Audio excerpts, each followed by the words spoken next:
sua família, porque nós vamos orar por ele também. Esse momento de dedicação hoje vai incluir também o momento da apresentação do Nicolas. O Alex já está vindo aqui, a Bianca, mas também o irmão Derival, a irmã Aparecida, o Márcio, a Edília. A Amanda também está conosco, a Maria, né? A Amanda não está estranhando o frio, porque ela veio lá do Paraná, e lá deve estar mais frio do que aqui. Então nós vamos receber essa família querida. Os irmãos podem abrir as suas Bíblias em Lucas, capítulo 2, versículo 52. Nós leremos nesse momento de apresentação.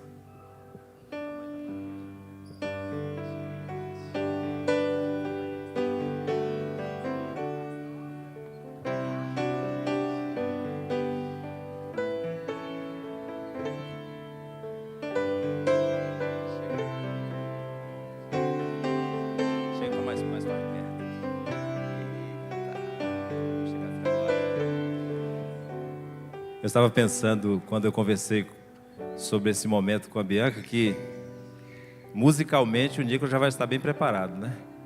Porque a mãe vai ensinar a cantar, o pai vai ensinar a tocar guitarra, o irmão vai ensinar a tocar bateria e a irmã vai ensinar teclado. Ela já disse logo, teclado.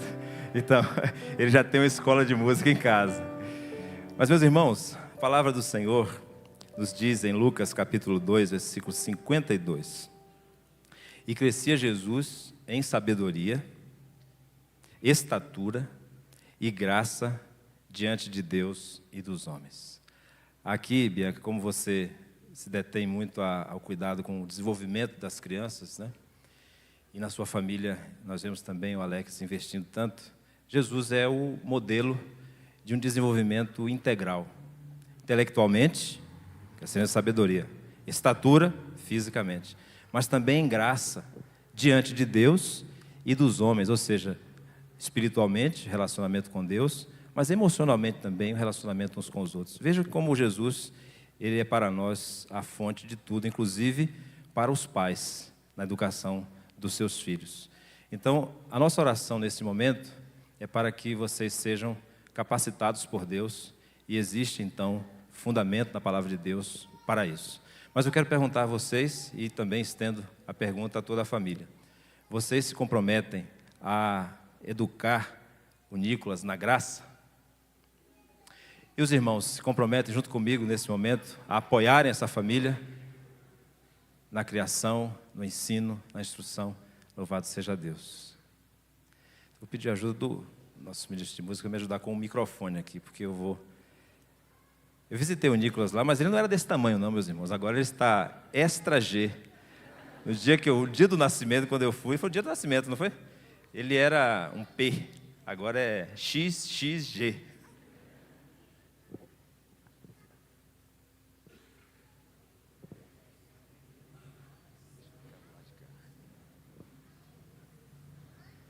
Vamos ficar de pé, irmãos? Estender nossas mãos, suplicar ao Senhor a bênção. Que o Senhor te abençoe e te guarde. Que o Senhor faça resplandecer o seu rosto sobre ti e tenha misericórdia de ti. Que o Senhor sobre ti levante o seu rosto e te dê a paz. Ó Deus, abençoa o Nicolas, ó Pai. Abençoa com saúde, abençoa com inteligência, abençoa com graça, a graça do Senhor, para que ele venha, ó Deus, no tempo oportuno, conhecer o plano eterno de salvação. Que ele possa reconhecer o Senhor Jesus como o único e suficiente Salvador de suas vidas. E até lá, ó Deus, capacita a sua família, os seus pais especialmente, seus avós, todos os seus familiares, a guiarem, ó Deus, no caminho, ensinando no caminho que deve andar. E nós cremos, ó Deus, que o teu evangelho é transformador e que vai, ó Deus, guiar também nas suas escolhas, vai guiar, ó Deus, nos seus passos, na vida profissional, no casamento. Ó Pai, nós desde já consagramos esta vida como um todo, porque é presente do Senhor, é graça do Senhor, e que o Senhor possa sustentar, livrar do mal, livrar, ó Deus, de enfermidades, livrar do maligno, e dar, ó Deus, a alegria dele crescer na tua presença junto com o teu povo. Nós assim oramos agradecidos em nome de Jesus. Amém.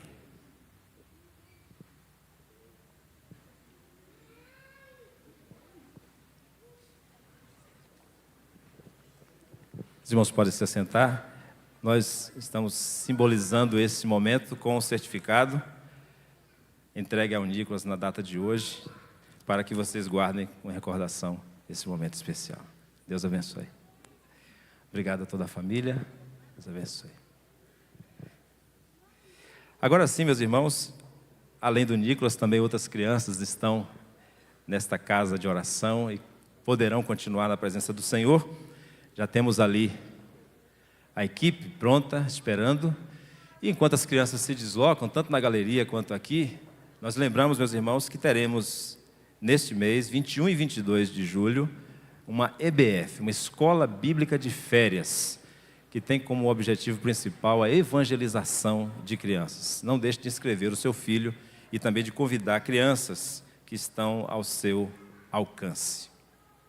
Deus abençoe as nossas crianças. Enquanto as crianças se deslocam, vamos abrir as nossas Bíblias em Efésios, capítulo 4, versículos de 1 a 6.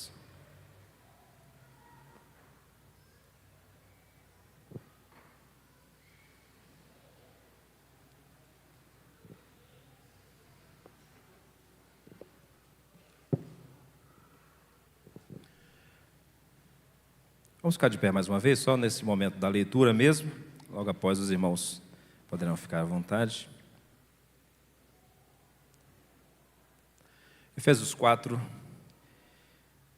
de 1 a 6, com destaque para o versículo 3, de onde nós extraímos o título desta mensagem, o vínculo da paz. Rogo-vos, pois eu, o prisioneiro no Senhor, que andeis de modo digno da vocação a que fostes chamados, com toda a humildade e mansidão, com longanimidade, suportando-vos uns aos outros em amor, esforçando-vos diligentemente por preservar a unidade do Espírito no vínculo da paz. Há somente um corpo e um Espírito, como também fostes chamados numa só esperança da vossa vocação.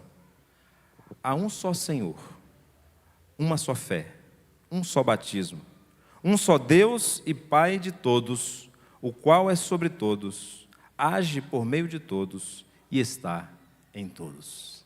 Amém. Podeis assentar, irmãos. Nós estamos aproveitando o início desse mês, que é o mês do aniversário da nossa igreja, para trazer mais uma vez a oportunidade de reflexão sobre o tema do ano, Cristo, nossa paz. A palavra de Deus é rica em fontes para a meditação sobre esse tema tão importante que é a paz. E hoje nós escolhemos para compartilhar com os irmãos este texto da palavra de Deus que relaciona a paz com a unidade e que mostra, meus irmãos, que a paz com Deus, a paz uns com os outros operada pelo Espírito Santo é essencial para mantermos a unidade da igreja como o corpo de Cristo. A igreja é diversa e Deus quis assim. Nós temos dito isso nas últimas reflexões. A diversidade na igreja não é um acidente. Foi intencionalmente planejada por Deus. Então, o primeiro milagre é a diversidade. Deus criou pessoas diferentes, mas Ele opera um segundo milagre, que é o milagre da unidade na diversidade. O Brasil, por exemplo, meus irmãos, é um país diverso. Nós temos, claro, uma única língua, um território vastíssimo, estados diferentes, regiões diferentes, unidos numa república federativa. Mas, meus irmãos, nós temos centenas de etnias, por exemplo, em torno de 305 etnias, 275 línguas diferentes. Temos o bom e velho português, mas nós temos muitas línguas. Em Minas Gerais, aí a minha curiosidade como baiano me levou a pesquisar de uma forma mais objetiva. Em Minas Gerais, nós temos 19 etnias. Você pensou que só tinha brasileiro, né? Mineiro, baiano, mas tem 19. Em torno de 20 mil pessoas que são dessas etnias. Algumas delas, por exemplo, eu relacionei com povos indígenas que estão na Bahia há muito tempo. Pataxó, Ranhanhã, Pancararu, são etnias que estão na Bahia também. Mas, meus irmãos, isso mostra que Deus é glorificado pelo fato de que ele se revela de formas diferentes, de forma criativa, diante dessa diversidade que ele planejou. Mas o apóstolo Paulo, neste fragmento, nessa parte tão importante da sua epístola aos Efésios, está mostrando que, em meio a essa diversidade, Deus tornou possível o milagre da unidade do corpo de Cristo. Paulo, quando escreveu essa epístola aos Efésios, estava preso em Roma, muito provavelmente a sua segunda prisão, e eu já fiz a referência a esta prisão como uma prisão inóspita, uma prisão degradante, uma prisão que, na verdade, representou o fim da carreira ministerial do apóstolo Paulo. Ele viria a ser martirizado depois. Mas é dali, daquela prisão em Roma, que ele escreve a esta igreja que está numa região que hoje poderia ser o sudoeste da Turquia, próximo do Mar Egeu, escrevendo para cristãos naquela região, conhecida antes como Ásia Menor, que deveriam se esforçar para manterem a unidade recebida de Deus. Veja o versículo 3, é o destaque que eu fiz na nossa leitura. Esforçando-vos diligentemente para preservar a unidade do Espírito no vínculo da paz. Unidade, na mente do apóstolo Paulo, não é algo criado pela igreja, pelo nosso esforço, pela nossa intenção, como eu fiz a referência a Dietrich Bonhoeffer no livro Vida em Comunhão. Não é fruto da nossa intenção, mas fruto da ação do Espírito Santo. Nós devemos nos esforçar para manter, na certeza de que mesmo com o nosso pecado, mesmo com a nossa incapacidade, não somos capazes de destruir, mas devemos então nos esforçar para desfrutar, para cooperar, para manter esta unidade. A parte que nós lemos desta carta, meus irmãos, inicia uma segunda sessão. Normalmente o apóstolo Paulo dedica a parte final àquilo que é chamado de ortopraxia, a parte prática, ou seja, as implicações éticas, a aplicação da doutrina que ele vem ensinando desde o capítulo 1. É por isso que, no original, o texto começa com um portanto, com um pois. Capítulo 4, rogo-vos, pois, portanto. Por quê? Porque a partir de agora, baseado naquilo que foi ensinado, naquilo que foi exposto, naquilo que foi declarado, existe uma forma de viver que seja coerente. Ele diz: eu, o prisioneiro do Senhor, que andeis de modo digno. Modo digno aqui, a dignidade aqui significa aquilo que é equivalente, é o significado da palavra grega. Ou seja, aquilo que é coerente. Existe uma forma coerente de viver aquilo que vocês creem. E que forma é essa? Diz o apóstolo Paulo: vocês devem andar. Aqui ele usa uma metáfora hebraica, que é a metáfora do caminhar. Os irmãos vão lembrar do andar com Deus. Enoque andou com Deus, Noé andou com Deus, Abraão recebeu a ordem de Deus: anda na minha presença. O povo andou com Deus no deserto. Andar, no sentido de um estilo de vida, de um jeito de ser, de uma forma de se comportar. Existe uma forma equivalente à doutrina, existe uma forma coerente com a fé. E essa forma, segundo o apóstolo Paulo, prioritariamente é a vida em unidade, a unidade como corpo de Cristo. Mas, meus irmãos, o que me levou a reler novamente essa passagem, dessa carta tão conhecida, é a ênfase que ele dá à paz, como sendo o elo, como sendo o vínculo dessa unidade, aquilo que mantém a unidade. O termo paz aqui, usado pelo apóstolo Paulo, se refere não a uma ausência de conflito. E aqui nós precisamos sempre aproveitar a oportunidade para dizer: não sejamos ingênuos. Onde existe ser humano reunido, como aquele outro começa a brincar dizendo: onde está o ser humaninho, vai existir diferença e vai existir conflito. Potencialmente haverá conflito. Então a paz não é ausência de conflito, mas a paz tem a ver com a reconciliação com Deus. Tem a ver com a restauração da amizade com Deus e a possibilidade de viver essa amizade, esse relacionamento saudável uns com os outros. No capítulo 2, versículo 17, o texto diz: e vindo evangelizou a paz a vós outros que estáveis longe, e a paz também aos que estavam perto. O 16 diz: e reconciliar-se ambos em um só corpo com Deus, por intermédio da cruz, destruindo a inimizade. Então, paz tem a ver com reconciliação. A obra de Jesus promoveu uma reconciliação com Deus e, portanto, possibilita a reconciliação com o próximo. O conflito é inevitável, ele vai acontecer, mas a reconciliação agora é uma possibilidade por causa da obra de Cristo e da ação do Espírito Santo.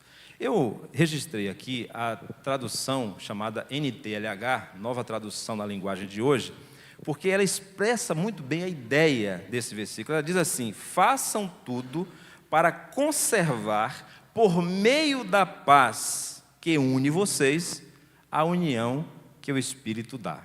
Eu vou repetir. Façam de tudo, esse é o versículo 3, façam de tudo para conservar, por meio da paz que une vocês, a união que o Espírito dá. Olha só como essa tradução conseguiu comunicar melhor o conceito.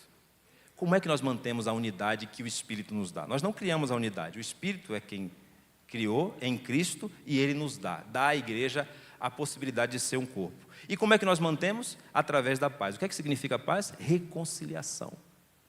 Paz é se manter em estado de reconciliação, em estado de amizade. Então, sempre que houver um conflito, nós temos agora a possibilidade de viver reconciliados em paz, portanto. O vínculo aqui, o vínculo significa um elo, significa um cinto, aquilo que liga.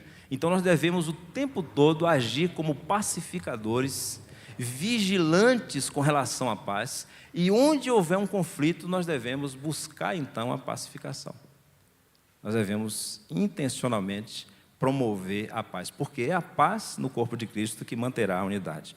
Portanto, nós entendemos que para a nossa igreja hoje, assim como o Espírito Santo falou àquelas igrejas da região de Éfeso, a igreja de Éfeso em especial, nos fala hoje, nos diz o Espírito que a paz de Cristo é que preserva a unidade recebida do Espírito Santo.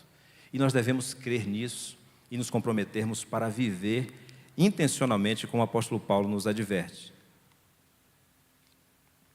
Mas talvez você não tenha compreendido ainda a importância da paz de Cristo para a unidade. Talvez você já tenha vivido conflitos e apostou em algo que é muito perigoso. O tempo cura. O tempo vai resolver. O tempo não resolve por si só o conflito. É preciso que você compreenda a importância da reconciliação, da paz que vem de Deus e que promove essa reconciliação. E, portanto, diante dessa compreensão, você deve se dedicar, através de atitudes concretas, que nós buscaremos compreender quais são elas agora, atitudes que promovam a paz, ou que preservem a paz, para que a unidade seja mantida. Nós entendemos, então, que a paz de Cristo, em primeiro lugar, capacita a igreja para obedecer à sua vocação. Nós temos um chamado, e nesse chamado está implícito a capacitação que nós recebemos de Deus para cumprir. Paulo está dizendo: eu, prisioneiro do Senhor. Ele que está numa condição de perseguição, de opressão por causa do Evangelho, mesmo assim está fazendo um apelo muito digno, um apelo honroso, mas o fato dele mencionar nesse apelo, como fez no capítulo 3, que é um prisioneiro no Senhor, aumenta a dramaticidade. Ele está levando aqueles crentes, seus primeiros leitores, a entenderem: olha, se o apóstolo Paulo, preso, sendo perseguido, estando ali numa condição indigna, ainda assim está se esforçando para promover a unidade, nós devemos muito mais. Então, esse apelo do apóstolo Paulo é baseado no seu compromisso pessoal. O versículo 1 do capítulo 3, ele diz: por esta causa eu, Paulo, sou prisioneiro de Cristo, por amor de vós, os gentios. O versículo 13 diz: portanto vos peço que não desfaleçais nas minhas tribulações por vós, pois nisso está a vossa glória. Qual é a intenção do apóstolo Paulo? Por que ele faz esse apelo dramático? Porque ele está diante de uma igreja composta em sua maioria por gentios convertidos e que estão entrando em atrito com os judeus, que têm uma tradição diferente, que têm uma herança diferente. O que então o apóstolo Paulo diria a nós brasileiros que temos uma diversidade tão grande? A nossa igreja espelha isso. Nós recebemos as pessoas, meus irmãos, baseados na sua profissão de fé, na sua conversão, e não impomos nenhum critério cultural, social, econômico para ser membro da igreja.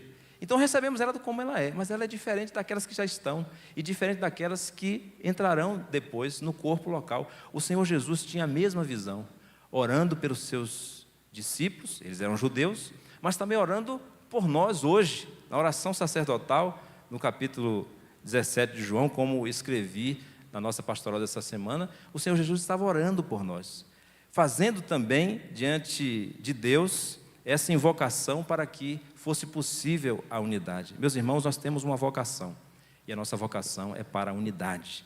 Nós somos vocacionados, diz o versículo 1 e o versículo 4. A palavra vocação é repetida no versículo 4. Há somente um corpo e um espírito, como também fostes chamados numa só esperança da vossa vocação.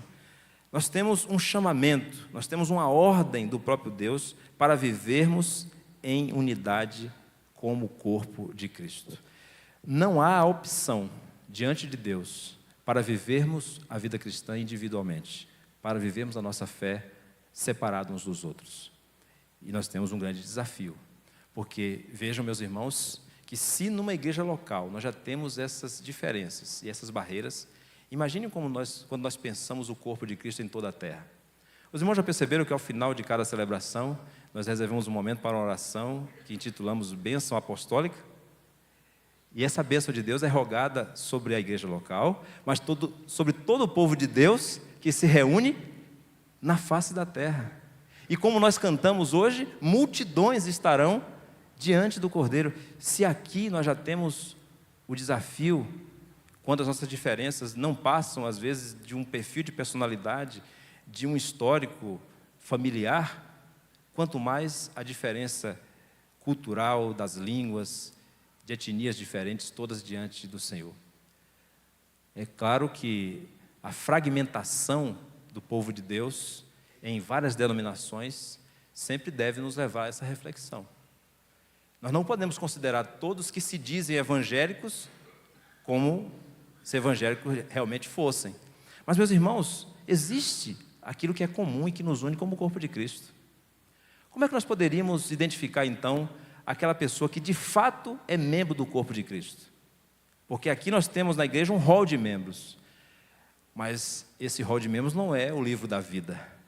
Como saber se de fato a pessoa teve uma experiência real? A última semana nós realizamos a ceia do Senhor, e o pastor, ao celebrar, deve lembrar aos presentes que pode participar aquele que confessa o Senhor Jesus como único e suficiente Salvador. Esse aí já é um critério. Que crê que a palavra de Deus é a sua única regra de fé e prática. Por exemplo, 2 critérios. E assim, meus irmãos, nós vemos que tem muitas diferenças que são secundárias. Mas como corpo de Cristo, nós temos uma vocação para a unidade. Porque, como eu disse recentemente, o Senhor Jesus, quando voltar, encontrará a sua igreja reunida. Uma igreja unida, em torno da sua obra, em torno da ação do Espírito Santo. Nós precisamos, meus irmãos, crer que temos um laço.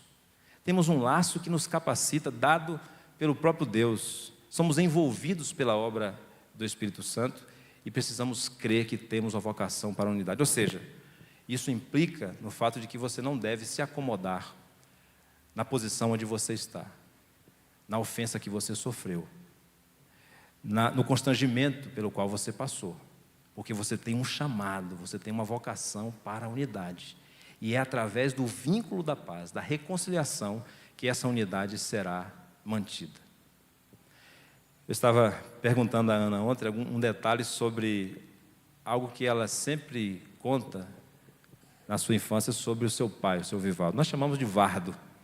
E ela disse assim: toda vez que meu pai ia montar um balanço para mim, por exemplo, e dava um nó na corda, eu confiava, porque se o meu pai deu um nó, então aquele balanço não vai cair. E ela sempre diz, quando o vardo dá um nó, é difícil desatar, porque ele sabe dar o laço. E ele conhece mesmo muitos tipos diferentes de laço. E é muito forte também. Por isso, a segurança que transmitiu para a sua filha. Meus irmãos, quanto mais o nosso Deus. Se o nosso Deus, que é todo-poderoso, que é um só Deus e Pai de todos, veja o versículo 6, o qual é sobre todos, e age por meio de todos, e está em todos. Se Deus realizou a obra de pacificação, de reconciliação, e promoveu a unidade pelo Espírito Santo, o que é que nós devemos fazer? Cooperar com o Senhor e buscar a paz, onde há o conflito, onde há a guerra. Deus nos chama continuamente para superarmos diferenças e para preservarmos a unidade. Não se iluda, não haverá uma igreja sequer, uma igreja local eu me refiro, onde você conseguirá que todos concordem com você, onde você conseguirá ter uniformidade. Aliás, eu tenho dito, fuja de uma igreja que proponha a uniformidade, porque primeiro isso não existe, e segundo, alguém estará impondo. Vejam, por exemplo, como acontece na Igreja Católica Apostólica Romana. Há uma pseudo-unidade. De que maneira? Imposta por uma autoridade central. Nada pode acontecer numa paróquia aqui no interior de Minas Gerais sem autorização do Vaticano. É uma unidade política e funciona. Tem um direito canônico, mas há uma imposição de cima para baixo. O que o apóstolo Paulo está dizendo é algo totalmente diferente. A partir da diversidade, o Espírito Santo une, e nós agora precisamos, através da busca de manter esse laço, esse vínculo da paz, preservarmos essa unidade. Como devemos fazer isso, meus irmãos? Em oração. Não deixe de orar pela pessoa com quem você tem uma diferença. Não se prive. É um privilégio poder orar por alguém, porque talvez você não tenha tido a oportunidade ainda de ter uma conversa esclarecedora, de resolução pacífica de um conflito, mas você pode começar orando. E busque essa resolução, porque assim você estará cumprindo um chamado de Deus. É a vocação da igreja, ser corpo de Cristo. Nós entendemos, meus irmãos, portanto, que a paz de Cristo, ela nos capacita, porque fomos reconciliados com Deus e um com o outro, através de Cristo e sua obra, nós somos capacitados então para mantermos a unidade. Mas enquanto fazemos isso, acontece algo extraordinário. O caráter de Cristo é revelado através das nossas atitudes. E Deus é glorificado por isso. Vejam, meus irmãos, que a forma como esta paz é mantida e, portanto, a unidade também é preservada, é através de uma atitude semelhante à de Cristo. Veja o versículo 2, com toda humildade e mansidão. Quem é, meus irmãos, a fonte da humildade e da mansidão? É Jesus. E todas as vezes que nós estamos presos ao nosso orgulho, à nossa vaidade, nós estamos resistindo ao jugo de Jesus. Porque ele disse, aprendei de mim que sou manso e humilde de coração. Tomai sobre vós o meu jugo. E jugo dói, Miquel. Porque você tem que se associar, você tem que estar conjugado, sendo direcionado pelo Senhor. E com certeza Ele vai direcionar você para a reconciliação, porque o seu caráter é assim. O que é humildade, meus irmãos? Nós precisamos compreender o que significa cada uma dessas virtudes. Humildade não significa pensar menos de si, significa não pensar mais. O apóstolo Paulo diz isso em Romanos capítulo 12. Cada um pense de si como convém, nem a mais, nem a menos. A menos é complexo de inferioridade, é vitimismo. A mais é vaidade, complexo de superioridade. Você deve pensar de si como convém. Ser humilde é saber quem você é. E quem é o membro do corpo de Cristo? Quem é você como parte desse corpo? Você é um pecador salvo pela graça de Deus. E você é filho amado de Deus em Cristo Jesus. Isso que você é. E essa sua identidade mantém você em humildade. Você não vai pensar nem mais, nem menos de si. Mansidão, o que é mansidão, meus irmãos? Mansidão significa abrir mão do uso da força, abrir mão de reivindicar os direitos. O apóstolo Paulo é muito claro quando escreveu aos Coríntios, na sua primeira carta, e disse que muitas vezes nós precisamos até sofrer o dano para não estender uma resolução de um conflito no âmbito judicial, por exemplo, diante dos homens. Porque nós, diz o apóstolo Paulo, julgaremos as nações. Não podemos levar um conflito nosso para a justiça humana, por exemplo. Então, mansidão significa abrir mão do direito, abrir mão do uso da força. E ele continua dizendo que nós devemos promover, então, a unidade através do vínculo da paz com longanimidade, que significa paciência. E paciência, meus irmãos, nós precisamos lembrar, não significa passividade. Ser paciente não significa ser passivo. Alguém já poderia dizer assim, irmão João Ribeiro, a paciência de Jó, mas não leu o livro de Jó.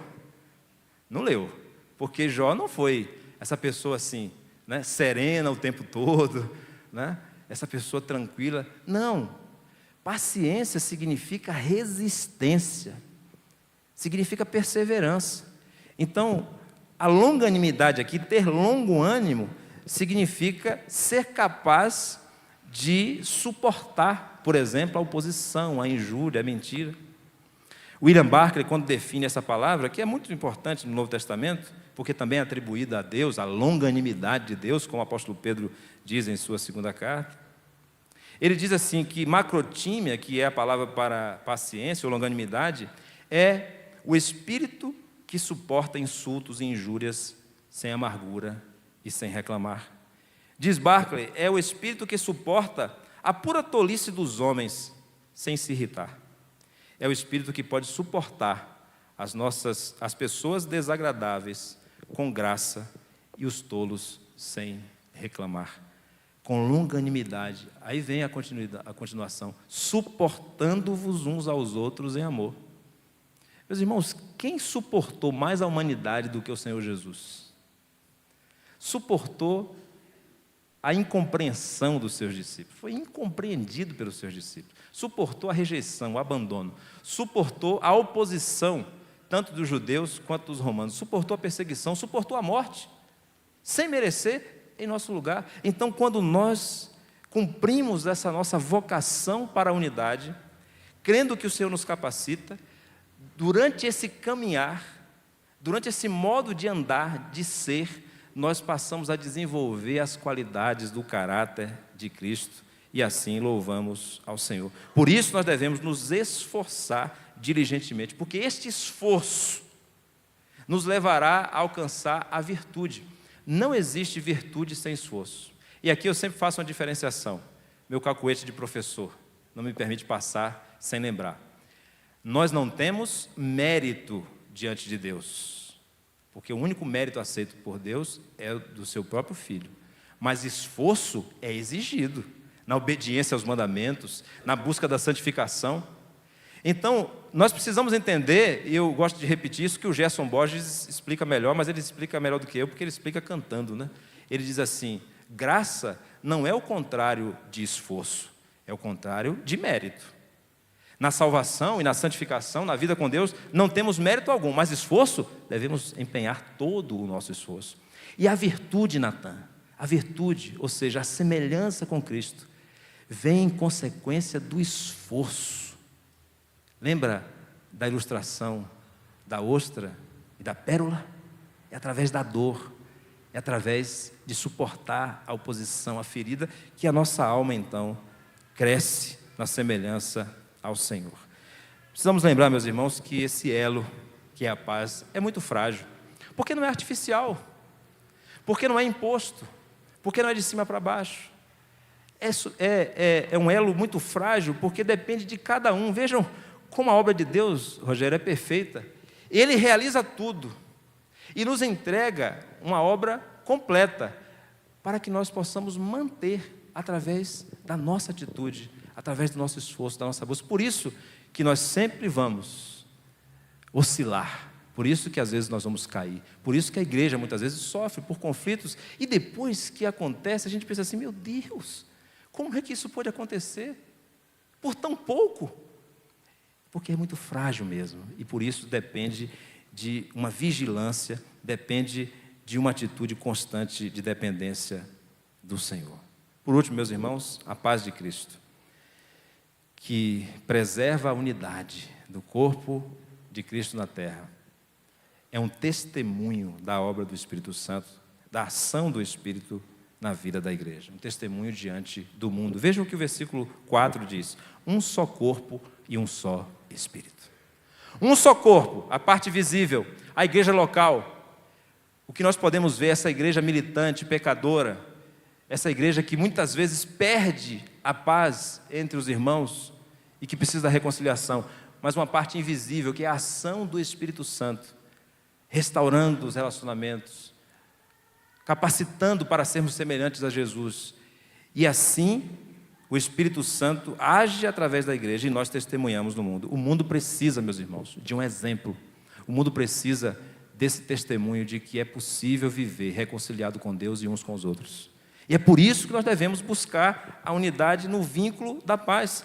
Aqui o apóstolo Paulo repete a palavra são pelo menos 3 palavras no original, mas ele contrasta com o todos. Nós já lemos o versículo 6, que diz que Deus é Pai de todos, que age sobre todos, por meio de todos, e está em todos. Mas vejam a partir do versículo 4, 7 vezes a palavra há somente um corpo e um Espírito, como foste chamados em uma só esperança da vossa vocação, há um só Senhor, uma só fé, um só batismo, um só Deus.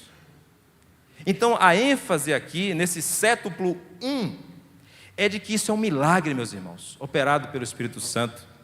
Mas aqui no versículo 5, nós temos uma fórmula que, segundo os comentaristas, era usada no batismo, na confissão que a pessoa fazia publicamente para que se tornasse membro do corpo local, que era a igreja. Um só Senhor, uma só fé, um só batismo. Não é assim que nós fazemos? Temos uma turma sendo preparada para o batismo, e o que é que eles dirão aqui diante da igreja? Eu creio que Jesus é o Senhor, só há um Senhor. E eu tenho fé, uma só fé, é a mesma da igreja, e por isso ele é batizado. É uma fórmula batismal, é um resumo da profissão de fé. E o que é isso, meus irmãos? Testemunho diante do mundo. Um mundo dividido, um mundo polarizado, as pessoas se matando por causa de time de futebol, famílias sendo divididas por causa de partidos políticos, igrejas sendo divididas por causa de ideologia política. Então, diante desse mundo que precisa conhecer a paz que só Jesus pode oferecer, a igreja então é ordenada por Deus a dar esse testemunho. É um convite àqueles que estão fora do corpo, para que experimentem a mesma paz que nós experimentamos em Cristo. O que é que isso implica para a nossa vida, meus irmãos? Nós precisamos primeiro crer. Crer que por meio da paz de Cristo, nós podemos desfrutar de paz uns com os outros. E esta paz nos capacita para cumprirmos uma vocação. Nós fomos chamados para a unidade. Fomos chamados para ser um só corpo. E esse chamado nos leva à semelhança com Cristo, a desenvolvermos atitudes que nos levarão a recebermos, por graça de Deus, qualidades em nosso caráter, qualidades do caráter de Cristo. E assim nós vamos testemunhar diante de um mundo dividido. Como é que eu posso fazer isso? Como é que você pode fazer isso? Procure desfrutar dessa paz, primeiro com Deus, diariamente em oração. Mantenha aquecido o seu coração diante de Deus. Alimente-se da presença de Deus pela oração, pela sua palavra. Viva uma vida devocional intensa. Mas, enquanto estiver no corpo, na comunhão da igreja, esforce-se para promover a reconciliação. E eu tenho dito, quando tenho a oportunidade de trazer esse tema bíblico para a igreja, você pode não estar envolvido em um conflito diretamente, mas se você conhece 2 irmãos que estão, Deus pode estar lhe chamando para ser um elo, para promover a reconciliação. Mas se é você, não espere, busque essa reconciliação para que a paz seja mantida e esse elo frágil possa preservar a unidade do corpo de Cristo. Vamos orar nesse instante? Amado Senhor, nós te damos graças, ó Pai, pela Tua palavra que é bendita, porque está diante de nós, ó Deus, como revelação suficiente do Senhor, providenciada pelo Teu Santo Espírito para a nossa instrução, e nos envergonhamos, ó Deus, porque diante de textos como esse que nós conhecemos, novamente o Senhor, por Sua graça, nos fala daquilo que muitas vezes já sabemos, e eu mesmo posso dizer, ó Deus, mas precisamos, ó Pai, a começar por mim, do poder do Teu Espírito para praticar aquilo que nós sabemos, que é mandamento do Senhor, que é chamado do Senhor, que é ordem do Senhor. Ó Deus, nesse tempo que não desejamos, um tempo de sucessão pastoral, um tempo, ó Deus, em que temos a expectativa de que em breve estaremos recebendo um pastor escolhido pelo Senhor, que nós possamos recebê-lo, ó Deus, e entrarmos nessa nova fase do ministério centenário desta igreja em paz com o Senhor e em paz uns com os outros, para que possamos assim, ó Deus, nos esforçar para mantermos a paz que recebemos do Senhor. Muito obrigado, Deus, pela Tua palavra, por esse culto nesta manhã. Oramos assim agradecidos em nome de Jesus. Amém. E que o amor de Deus, o nosso eterno Pai, a graça salvadora de Jesus Cristo, Seu Filho, a comunhão e as consolações do Espírito Santo estejam sobre esta igreja e sobre o povo de Deus reunido na face da terra, desde agora e para sempre. Amém.